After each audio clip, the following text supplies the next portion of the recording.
গল্পকরণে আপনারা শুনছেন সত্যজিৎ রায়ের শঙ্কু সমগ্র থেকে প্রফেসর শঙ্কু ও ম্যাকাও।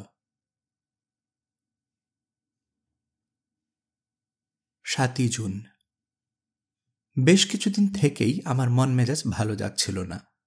আজ সকালে একটা আশ্চর্য ঘটনার ফলে আবার বেশ উৎফুল্ল বোধ করছি।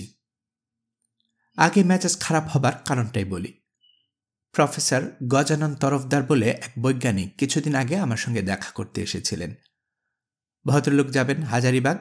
আমার নাম শুনে আমার বইটই পড়ে এসেছিলেন আমার সঙ্গে আলাপ করতে এবং আমার ল্যাবরেটরিটা দেখতে। এর আগে অন্য কোনো বৈজ্ঞানিক যে আসেননি তা নয়, প্রায় সব দেশের বৈজ্ঞানিকেরাই ভারতবর্ষে এলে একবার আমার ল্যাবরেটরিটা ঘুরে দেখে যান। এক নউজরীয় প্রাণীতত্ত্ববিদ তো প্রায় 1 মাস কাটিয়ে গিয়েছিল আমার এখানে, কিন্তু এই লোকটি যেন একটু অন্যরকম। এর হাবভাব যেন কেমন কেমন, বড্ড বেশি খুঁটিনাটি প্রশ্ন এবং চাহনিতে এমন একটা চঞ্চল তীব্র ভাব যেন দৃষ্টি দিয়েই আমার গবেষণার সব কিছু রহস্য আয়ত্ত করে ফেলবেন। মৌলিক গবেষণা নিয়ে বৈজ্ঞানিকদের মধ্যে একটু রেষারেষি থাকতে বাধ্য। আমি যেসব তথ্য বছরের পর বছর চিন্তা করে অঙ্ক কষে মাথার ঘাম পায়ে ফেলে আবিষ্কার করেছি, তা কেউ এক প্রশ্নের জবাবে সব জেনে ফেলবে এটা আশা করাটা তো অন্যায়। অথচ ভদ্রলোকের যেন সেই একই রকম একটা মতলব।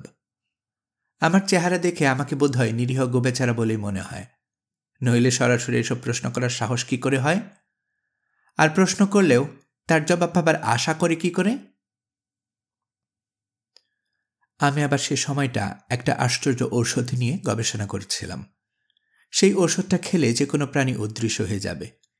ঔষধে পুরো কাজ তখনও দিচ্ছিল না। যে গিনিপিগটার উপর পরীক্ষা করছিলাম সেটা ওষুধ খাবার পর ঠিক 17 সেকেন্ডের জন্য একটা স্বচ্ছ ঝাপসা চেহারা নিচ্ছিল, সম্পূর্ণ অদৃশ্য হচ্ছিল না। কোনো উপাদানে একটু গণ্ডগোল ছিল এবং সেই কারণেই আমার মনটা উদ্বিগ্ন ছিল। আর সেই সময়ে এলেন তরফদার মশাই। তার প্রশ্নবাণীর ঠেলা সামলাতে সেদিন আমার রীতিমতো বেগ পেতে হয়েছিল। আর সে কি বেয়ারা রকমের কৌতূহল! আর ওষুধপত্রের বোতল হাতে নিয়ে ছিপে খুলে সুখে না দেখে তার কোনো শান্তি নেই। তবে একটা জিনিস টের পেয়ে বেশ মজা লাগছিল। আমার নিজের তৈরি ঔষধের প্রায় একটিও প্রফেসর তরফদার চিনে উঠতে পারছিল না। অর্থাৎ সেগুলো কি কি জিনিস মিশিয়ে যে তৈরি হয়েছিল তা তিনি মোটেই আন্দাজ করতে পারছিলেন না। আমি অবশ্য আমার খাতাপত্রগুলো তাকে ঘাঁটতে দিইনি। অর্থাৎ তার মধ্যেই অদৃশ্য হবার ঔষধের ফর্মুলা এবং সেই সম্বন্ধে আমার গবেষণার যাবতীয় নোট ছিল। সেই খাতাটা এসে পড়াতে এবং আমার চাকর প্রহ্লাদ বাড়িতে না থাকাতে আমাকে 2-1 মিনিটের জন্য উঠে বাইরে যেতে হয়েছিল। ফিরে এসে দেখি তরফদার খাতাটা খুলে আমার লেখা গোগ্রাসে গিলছেন। তার হাবভাবে একটা অস্বাভাবিক উত্তেজনা। আমি তার হাত থেকে খাতাটা ছিনিয়ে নেবার অভদ্রতা করতে পারলাম না, কিন্তু তার পরিবর্তে বাধ্য হয়ে একটা মিথ্যের আশ্রয় নিতে হলো আমাকে।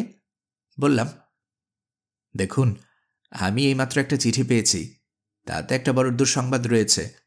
আপনি যদি কিছু মনে না করেন, আজ আর আপনার সঙ্গে কথা বলতে পারছি না। এরপরে আরও 2-1 দিন এসেছিলেন প্রফেসর তরফদার, কিন্তু আমার ল্যাবরেটরিতে তার প্রবেশ করা হয়নি। কারণ তিনি এসেছেন জেনেই আমি ল্যাবরেটরিতে তালা লাগিয়ে তাকে বৈঠকখানায় বসিয়েছি। ফলে দুদবরে ভদ্রলোক চা খেয়ে 5 মিনিট উসখুস করে হাজে বাজে বকে বিদায় গ্রহণ করেছেন। তারপর কবে যে তিনি হাজারিবাগ ফিরে গেছেন জানি না। এই কদিন আগে বুধবার তার কাছ থেকে একটা চিঠি পেয়েছি। এই চিঠির মর্ম আমার মোটেই ভালো লাগেনি। তরফদার আমার গবেষণা সম্পর্কে একটা চাপা বিদ্রূপের সুরে লিখেছেন যে তিনি আমার কাজে মোটেই ইমপ্রেসড হননি এবং তিনি নিজেই একটা অদৃশ্য হবার আশ্চর্য উপায় আবিষ্কার করতে চলেছেন। আমার আবিষ্কারের চেয়ে তার মূল্য নাকি অনেক বেশি। অল্প দিনের মধ্যেই নাকি তিনি এই আবিষ্কারের কথা প্রচার করে আমাকে টেক্কা দেবেন। আমি চিঠিটা পড়ে প্রথমে হেসে উড়িয়ে দিচ্ছিলাম। তারপর হঠাৎ একটা খটকা লাগল। যে 2 মিনিট তরফদার আমার খাতা খুলে দেখার সুযোগ পেয়েছিলেন, তার মধ্যে তিনি কি আমার ফর্মুলা সব কণ্ঠস্থ করে ফেলেছেন নাকি? এবং সেটার ভিত্তিতে কি তিনি নিজে কাজ করে খোদার উপর খোদাদারি করতে চলেছেন? না, অসম্ভব। তরফদারের এমন ক্ষমতা আছে বলে আমার আদৌ বিশ্বাস হয় না, বরং তাকে আমার মোটামুটি সাধারণ স্তরের বৈজ্ঞানিক বলেই মনে হয়েছিল। তবু চিঠিটা পড়ে আমার মেজাজটা কেমন জানি তেতে হয়ে গিয়েছিল। এমন সময় ঘটল এক আশ্চর্য ঘটনা, এবং সেটা ঘটেছে আজই সকালে।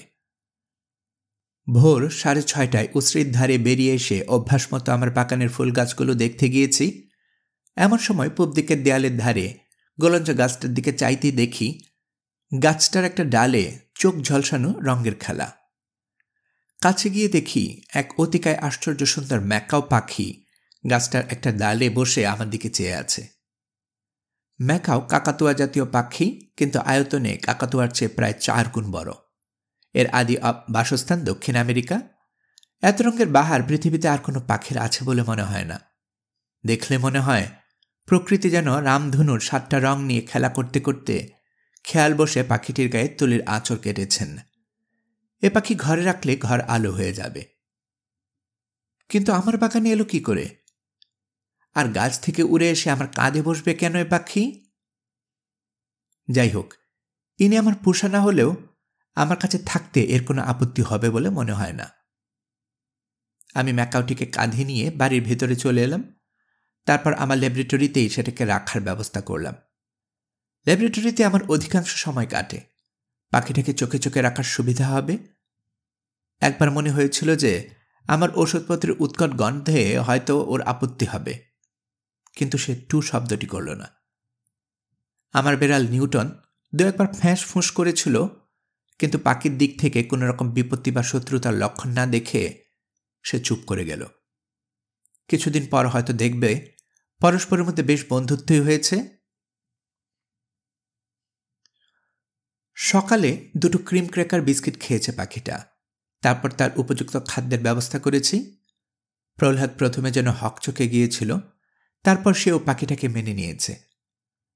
আমার বিশ্বাস কয়েকদিনের ভেতর প্রহ্লাদও পাখিটাকে আমার মতো ভালোবেসে ফেলবে। আজ ল্যাবরেটরিতে কাজ করতে করতে অনেকবার পাখিটার দিকে চোখ পড়ে গেছে। প্রতিবারই দেখেছি সে একদৃষ্টে আমার দিকে চেয়ে আছে। কার পাখি, কোত্থেকে এলো কে জানে। 19 জুন। আজ এক অদ্ভুত ঘটনা ঘটল। গিনিপিগের খাঁচা থেকে টেবিলে এনে ওষুধের বোতলটা হাত থেকে নামিয়ে রাখছি, এমন সময় হেঁড়ে কর্কশ গলায় প্রশ্ন করল, কি করছ? আমি চমকে এদিক ওদিক চেয়ে ম্যাকাওটার দিকে চাইতেই সেটা ঠুট নড়ে উঠল। কি করছ? কি করছ? আমি তো অবাক।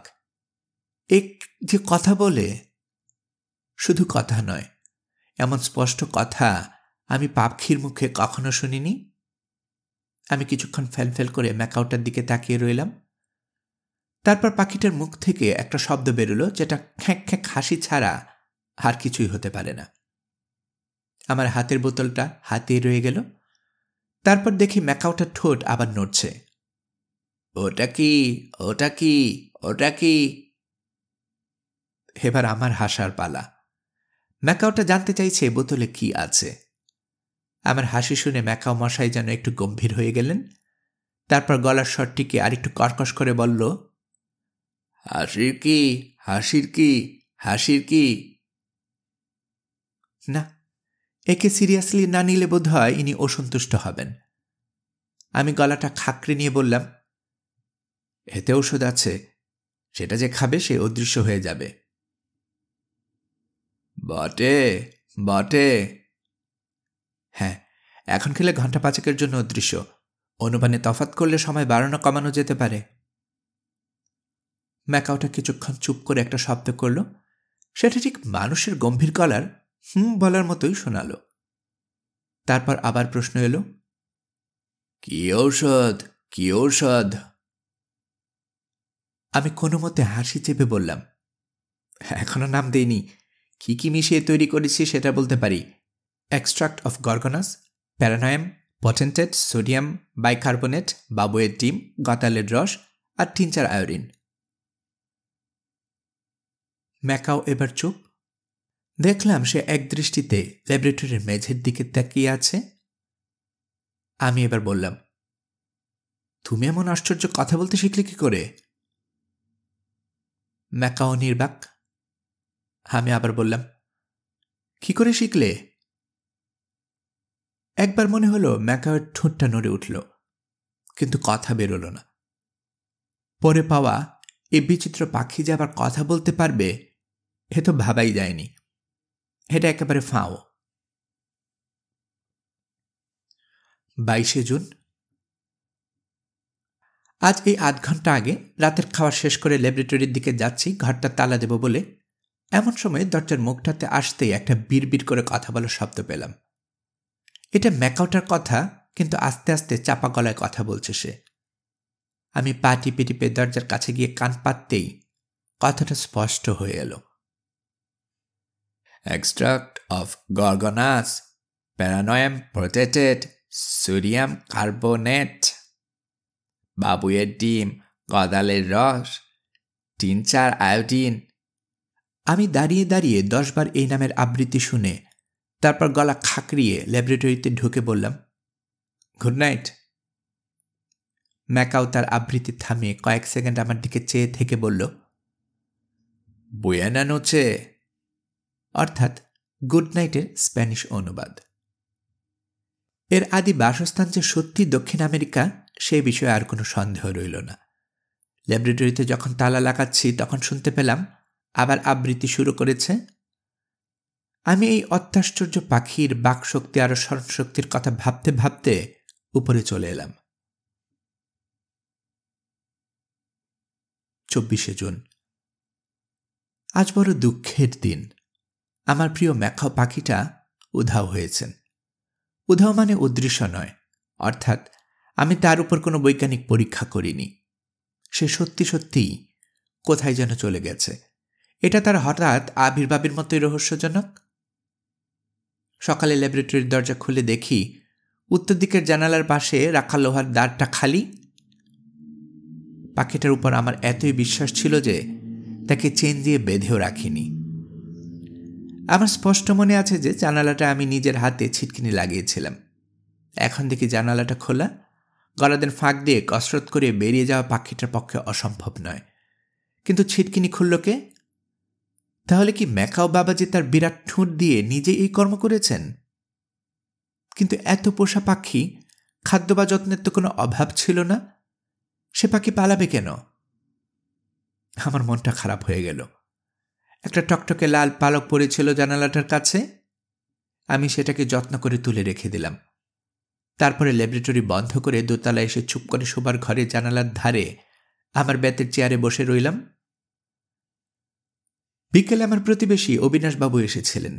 চা খেতে খেতে এমন বকবক শুরু করলেন যে একবার ইচ্ছে হলো আরেক পেয়ালা চা অফার করে তার সঙ্গে একটু নতুন ঔষধ মিশিয়ে দিয়ে তাকে একটু শিক্ষা দেই। কিন্তু সেটার আর প্রয়োজন হলো না। ভদ্রলোক যেন আমার মেজাজের কথা অনুমান করে নিজেই বিদায় নিয়ে চলে গেলেন। শুধু পাখির রহস্যের সমাধান হলো না বলে পাখিটার উপর সত্যিই মায়া পড়েছিল। তাই আমার মনের অবস্থা এই, কাল থেকে আবার ঔষধটা নিয়ে পড়তে হবে। আমি জানি একমাত্র কাজই আমার এই বন্ধু বিচ্ছেদের দুঃখ ভোলাতে পারবে। 21শে জুলাই। আজকের ঘটনা যেমনই রোমাঞ্চকর তেমনি অবিশ্বাস্য। কজন বৈজ্ঞানিকের জীবনে এমন সব চিত্তাকর্ষক ঘটনা ঘটেছে জানতে ইচ্ছে করে। কদিন থেকে বৃষ্টি হবার ফলে একটু ঠান্ডা পড়েছিল। উসরির ধারে সকালটায় বেশ আরাম বোধ করেছিলাম, তাই বোধহয় বেড়ানোর মাত্রাটা আজ একটু বেশি হয়ে গিয়েছিল। বাড়ি যখন ফিরছি তখন প্রায় 7টা বাজে। প্রহ্লাদের তখনও বাজার থেকে ফেরার কথা নয়, তাই বাড়ির কাছাকাছি এসে সদর দরজাটা খোলা দেখে মনে কেমন জানি খটকা লাগলো। তাড়াতাড়ি এগিয়ে গিয়ে বুঝতে পারলাম যে তালাটা স্বাভাবিকভাবে খোলা হয়নি, কোনো বৈজ্ঞানিক উপায়ে উত্তাপের সাহায্যে গলিয়ে সেটাকে খোলা হয়েছে। আমার বুকের ভেতরটা ধরাস করে উঠল। দৌড়ে বাড়ির ভেতরে গিয়ে প্রথমে চোখে পড়ল নিউটনকে। সে বৈঠকখানার এক কোণে সজারের মতো লোম খাড়া করে দাঁড়িয়ে আছে। নিউটনের এমন সন্ত্রস্ত ভাব আমি আর কোনোদিন দেখেছি বলে মনে পড়ে না। আবার একটা শব্দ শুনলাম আমার ল্যাবরেটরির দিক থেকে। কে যেন আমার জিনিসপত্র নিয়ে ঘাঁটাঘাঁটি করছে। আমি ঊর্ধ্বশ্বাসে ছুটে গিয়ে ল্যাবরেটরিতে ঢুকতেই এক আশ্চর্য দৃশ্য দেখতে পেলাম। আমার ফ্লাক্স, রিটর্ট, টেস্ট টিউব ইত্যাদি গবেষণার যাবতীয় সরঞ্জাম সব চারদিকে ছড়ানো। আলমারি খোলা, বইপত্র সব ধুলোয় লোটোপাটি। ঔষধের বোতল খোলা অবস্থায় টেবিলের পরে তার থেকে ঔষধ বেরিয়ে টেবিলের গা বেয়ে চুইয়ে টপ টপ করে মেঝেতে পড়ছে। পর মুহূর্তেই আর একটা দৃশ্য চোখে পড়ল। আমার এক গোছ নোটস এর খাতা শূন্যে এদিক ওদিক ঘোরাফেরা করতে করতে হঠাৎ জানালার দিকে উড়ে গেল। জানালার শিকগুলোকে দেখি গলিয়ে ফেলা হয়েছে। আমি কয়েক সেকেন্ড হতভম্ব থেকে তারপর সংবিত ফিরে পেয়ে এক লাফে আমার জিনিসপত্র ডিঙ্গিয়ে জানালার কাছে গিয়ে আমার খাতাগুলোর উপর ঝাঁপিয়ে পড়লাম। তারপর এক বিচিত্র যুদ্ধ। কোনো এক অদৃশ্য ডাকাতের সঙ্গে চলল আমার ধস্তাধস্তি। লোকটা তেমন জোয়ান নয়। সে অদৃশ্য হওয়াতে তার সঙ্গে যুঝতে আমার বেশ বেগ পেতে হল। কিন্তু আমিও ছাড়বার পাত্র নই। ওই খাতাগুলোই আমার প্রাণ। ওতে রয়েছে আমার 40 বছরের বৈজ্ঞানিক জীবনের সমস্ত ফলাফল। মরিয়া হয়ে শরীরের সমস্ত বল প্রয়োগ করে বেপরোয়া কিল ঘুষি লাথি মেরে খাতাগুলো উদ্ধার করার পর মুহূর্তেই লোকটা জানালার টপকিয়ে বাইরের বাগানে গিয়ে পড়ল। আমি কোনো মতে জানালার কাছে গিয়ে মুখ বাড়িয়ে দেখি বাগানের ঘাসের উপর দিয়ে একটা পায়ের ছাপ পাঁচিলের দিকে এগিয়ে চলেছে। তারপর কানে এলো অপরিচিত পাখির কর্কশ কণ্ঠস্বর ও ডানা ঝাপটানো। পূর্ব দিকের পাঁচিল বেয়ে উঠে তখন লোকটা পালাবার চেষ্টা করছে, কারণ পাঁচিলের গায়ের ফাটল থেকে যে অশ্বত্থের চারা বেরিয়েছিল সেটা চোখের সামনে ছিন্ন বিচ্ছিন্ন হয়ে গেল। আর সেই সময় শুনলাম এক মানুষের গলার আর্তনাদ। এ গলা আমার চেনা গলা। এ গলা প্রফেসর গজানন তরফদারের। অদৃশ্য ম্যাকাও অদৃশ্য প্রফেসরকে আক্রমণ করেছে। পাঁচিলের গা বেয়ে রক্তের ধারা নেমে এসেছে বাগানের ঘাসের দিকে। তারপর শব্দ হল ধূপ। প্রফেসর তরফদার পাঁচিল টপকিয়ে ওপাশের জমিতে পড়েছেন। তারপর সবশেষে পলায়মান পায়ের শব্দ। আমি জানালার পাশে চেয়ারটায় ক্লান্তভাবে বসে পড়লাম।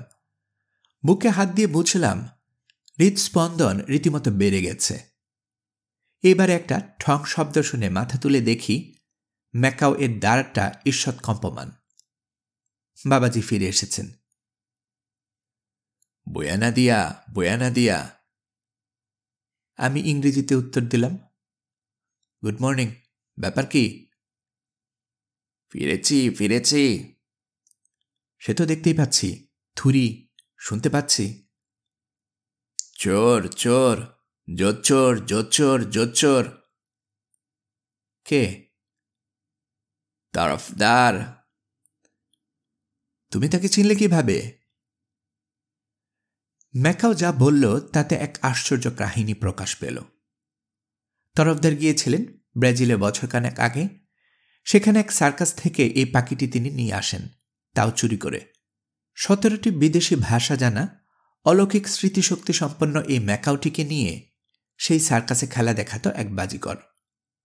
কাজেই তার বুদ্ধি এবং বাকশক্তির ব্যাপারে তরফদারের কোনো কৃতিত্ব নেই। যদিও ম্যাকাও বাংলা শিখেছে তরফদারের কাছেই। তরফদার পাখিটিকে আমার গোলঞ্চ গাছের ডালে রেখে যান, যাতে সে আমার সঙ্গে থেকে আমার ফর্মুলা সংগ্রহ করে তারপর তার কাছে গিয়ে তাকে সেই ফর্মুলা বলে দেয়।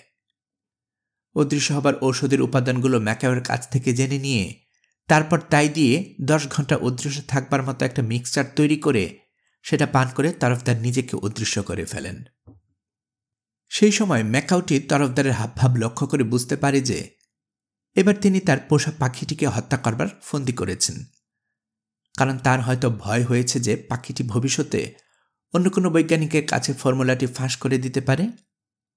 অদৃশ্য তরফদারের আলমারি খুলে যখন তার ভেতর থেকে বন্দুক এবং টোটা বেরিয়ে আসে, সেই সময় ম্যাকাওটি আত্মরক্ষার আর কোনো উপায় না দেখে ঠোঁটের এক কামড়ে ঔষধের বোতলটি খুলে ফেলে ঢকঢক করে খানিকটা ঔষধ গিলে ফেলে অদৃশ্য হয়ে যায়।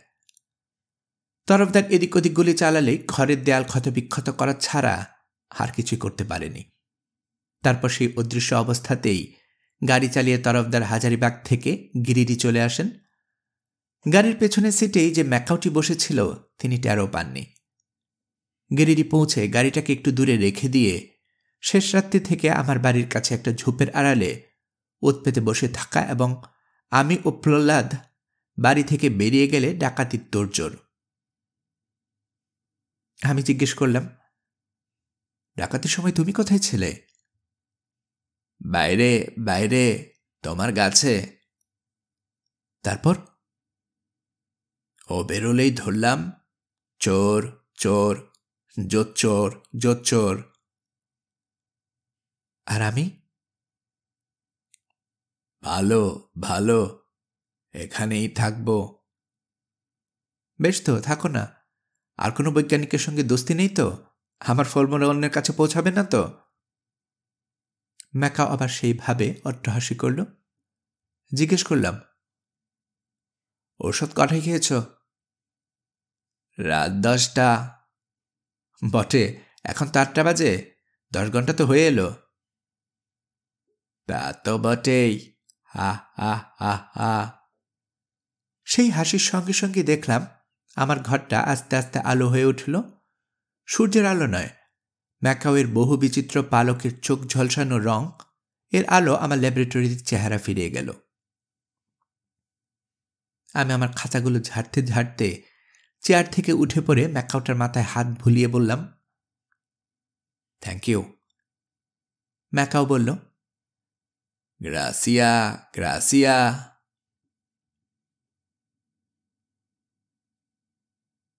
গল্পকরণে এতক্ষণ আপনারা শুনছিলেন সত্যজিৎ রায়ের লেখা শঙ্কু সমগ্র থেকে প্রফেসর শঙ্কু ও ম্যাকাও।